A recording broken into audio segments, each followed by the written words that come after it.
What's up, guys? My name is Marzak. So this is a post commentary on the Mountain Blade Lords and Realms mod let's play. So basically, right now I'm in my room, sitting in this totally awkward position on my bed, watching the Lords and Realms let's play. And I gotta tell you, I didn't realize how terrible the quality would be when I uploaded this. This may be the quality that we're stuck at for a little while. Hopefully not too long, but it might be the one that we're stuck at for a little while. So hopefully, it's not stuck like this for too long. So it legitimately, suck. But anyways, let's get started on what we're doing. So what's the Lords and Realms mod? The Lords and Realms mod is a mod for Mountain Blade that, the original one, that pretty much transforms the entire game into a, I wouldn't say more realistic, medieval, idealistic thing. Since in medieval times, if you were in a militia, you didn't have a uniform, unless you had a very wealthy lord who could provide you with, a uniform. Then you might have a uniform. But in this, once you get a Swadian militia, then you have suddenly got a army that has, bam, bam, bam. It's got a uniform. It's got a set amount of gear that they use, and it's cool because you get an army that looks like something you would see in a movie, not necessarily in a history book. So you got this army that is, all cool, looks awesome, and all that, but in all honesty, isn't historically accurate. But you know what? Who gives a shit? We're playing a video game. This isn't a history book, like I said. Basically, every army has been completely reorganized into a different format, such as the Nords and the Rhodoks now have cavalry units. The Swadians they have basically the same stuff. I believe there's a whole nother troop tree for them. Well, I think every army has a militia troop tree, which is kind of cool. Sorry, I'm moving around my mic stand. I'm sitting in a less awkward position. There we go. That's somewhat better. Okay, so yes, now I got Ferentis, and the awesome part is that I found Ferentis in one of the first episodes. And by one of the first episodes, I mean the first episode. Ferentis is, in my opinion, the best follower in the whole game, since he gets you an awesome, even in the in the vanilla, he is free, and he's a really good swordsman, and having a swordsman who's that good that early on is great. Now in the Lords and Realms mod, he comes with armor, and as you can see, I'm just taking his armor and putting it on because I'm a cheap motherfucker who just takes everybody's armor and gives it to himself because that's how I roll. However, I still give him good armor so he doesn't, die right away. Because who would want Ferentis dying all the time? Although he does die a lot. Not die, but he does get knocked out quite a bit in battle, which is, in my opinion, no fun. But, hey, it happens to everybody. Even I get knocked out later on.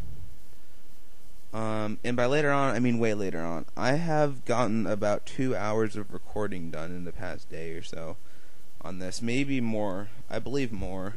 But none of it has audio over it, like a commentary. So, yeah. For the next couple, for the rest of the episode, I think, actually, there is a very large amount of training going on here. What the idea is I'm trying to get my guys up to Swadian militia. Because once I get to a Swadian militia, then it's significantly easier to do any kind of battles. Now, what the idea is once I get the Swadian militias, I can go after outlaw bands. And once you go after the outlaw bands, you start getting serious cash. Especially once you get to the point where you can go after Scorchers. I'm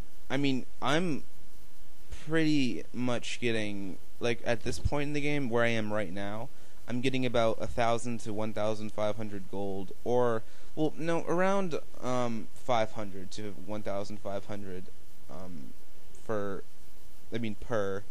every either Scorcher or Outlaw band that I attack. That's how much money you get from those guys. So if you do get those guys, go after them because they are a serious form of money getting there. But I need they're obviously a lot more they're armored a lot better, so it's almost impossible to attack them with recruits. You need a full army of about 40 recruits to even get near, like, close to getting through the front lines of the outlaw, even an outlaw band. Like, outlaws are pretty much looters in this game. There's I believe there's still Sea Raiders. I haven't actually checked. There's outlaws, there's scorchers, and marauders. Marauders are almost impossible to kill, even with, like, militias. I once thought I was taking on just another, like, outlaw band at a village.